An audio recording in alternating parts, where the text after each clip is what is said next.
Oke, halo semuanya. Bertemu lagi pada video lanjutan dari video yang pertama. Jadi pastikan sebelum kalian menonton video yang ini, kalian menonton dulu video yang pertama supaya kalian itu mengikuti, jadinya paham gitu. Oke, masih semangat belajarnya? Masih dong ya, harus tetap semangat. Karena kita akan melanjutkan pembelajaran yang sebelumnya. Oke, kita langsung mulai saja.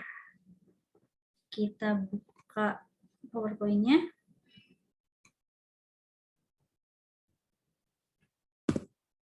Sudah terlihat PowerPoint di depan layar kalian? Oke, kalau misalnya sudah berarti kita langsung mulai saja bahas materi berikut ini. Kalau yang di video pertama itu tentang menerapkan strategi pemasaran barang dan jasa, lalu pada video kali ini kita akan bahas tentang melakukan strategi pemasaran barang dan jasa. Oke, next. Oke, di sini ada tujuan strategi pemasaran. Apa sih tujuan strategi pemasaran? Coba kalian sebutkan tujuan strategi pemasaran di kolom komentar.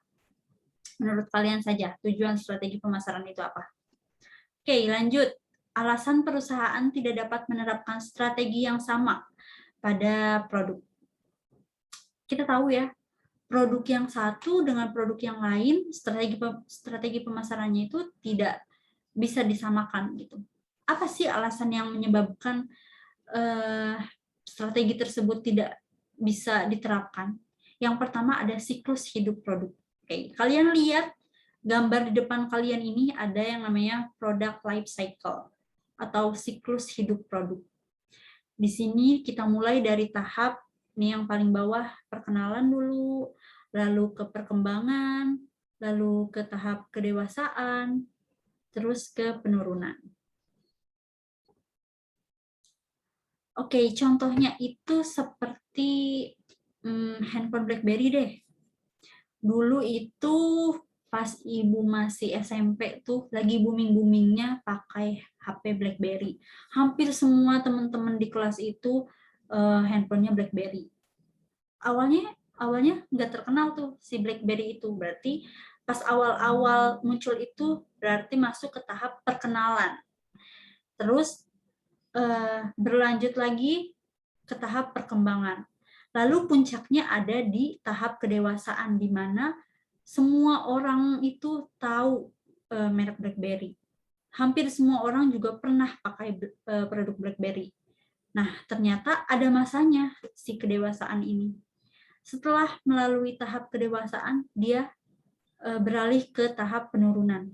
Di mana di sini tuh penjualannya itu anjlok, turun. Kenapa? Karena mungkin disebabkan oleh produk pesaingnya yang lainnya yang berdatangan yang lebih bagus dari produk si BlackBerry ini. Nah, bahayanya di sini kalau misalnya suatu produk mengalami penurunan tapi kualitasnya tidak ditingkatkan, bisa-bisa mengalami kebangkrutan gitu. Lanjut ke tingkat persaingan perusahaan di pasar.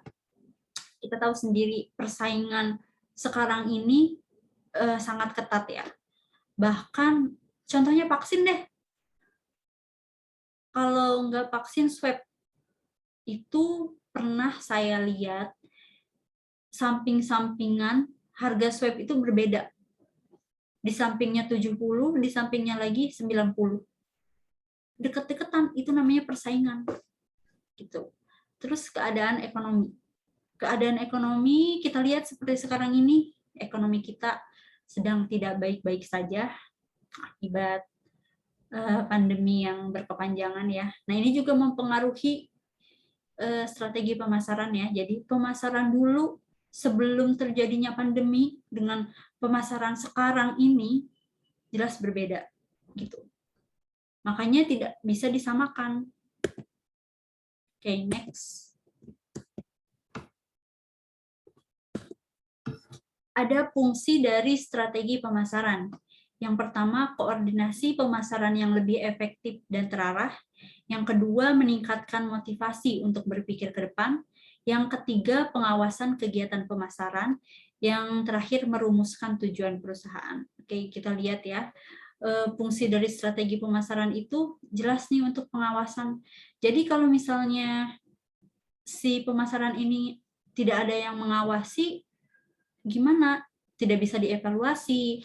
Kita tidak tahu apa kekurangan dari pemasaran yang sebelumnya. Jadi fungsi di sini jelas untuk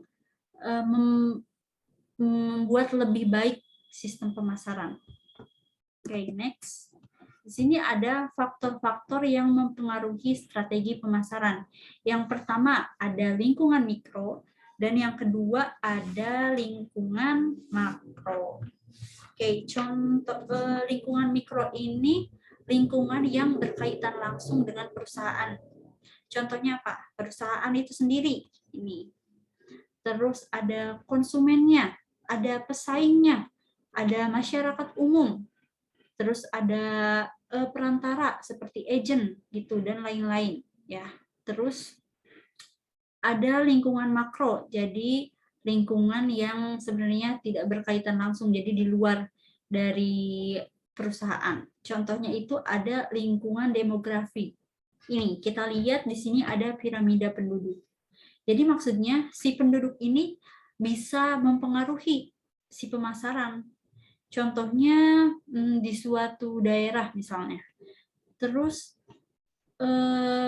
penduduk yang berusia remaja misalnya, yang masih produktif deh, umur 20-an sampai 25, ternyata banyak yang meninggal. Sehingga di daerah tersebut kekurangan misalnya umur 20 sampai 25. Sedangkan di wilayah tersebut itu terdapat banyak pabrik gitu. Jelas kan mempengaruhi pemasaran kan. Si karyawannya ini kekurangan, jadi si perusahaan tersebut kekurangan karyawan untuk memasarkan produknya gitu. Oke, lanjut ke strategi pemasaran jasa. Di sini ada 3 jenis pemasaran dalam industri jasa. Ada pemasaran eksternal, ada pemasaran internal, lalu ada pemasaran interaktif.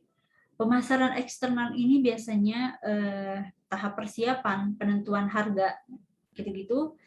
Terus ada pemasaran internal. Di sini pemasaran internal biasanya menyiapkan si karyawannya ini supaya lebih baik gitu, entah seperti mengadakan pelatihan gitu. Lalu ada pemasaran interaktif. Jadi pemasaran interaktif ini berkaitan dengan bagaimana komunikasi karyawan terhadap pelanggan atau customer-nya. Di sini contohnya ada cleaning atau maintenance service, ada financial atau bank, teller ya, biasanya teller.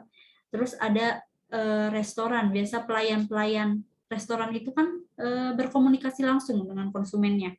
Terus yang di bank juga teller atau CS-nya itu berhadapan langsung dengan si pelanggannya gitu.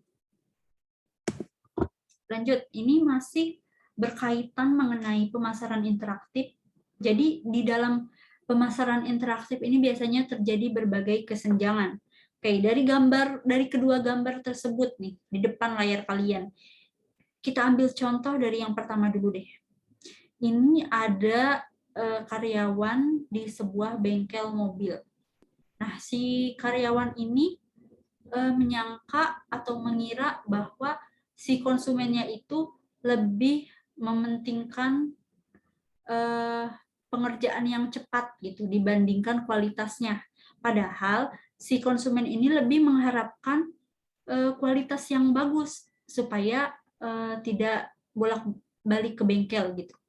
Atau yang kedua nih, ada perawat. Si perawat ini diharuskan mendengarkan keluhan para pelanggannya gitu. Tapi di sisi lain, para perawat ini harus diminta untuk mengerjakan pekerjaannya dengan cepat. Kadang kan biasanya juga kalau kita pergi ke rumah sakit, lama ya pelayanannya, ngantri lah, atau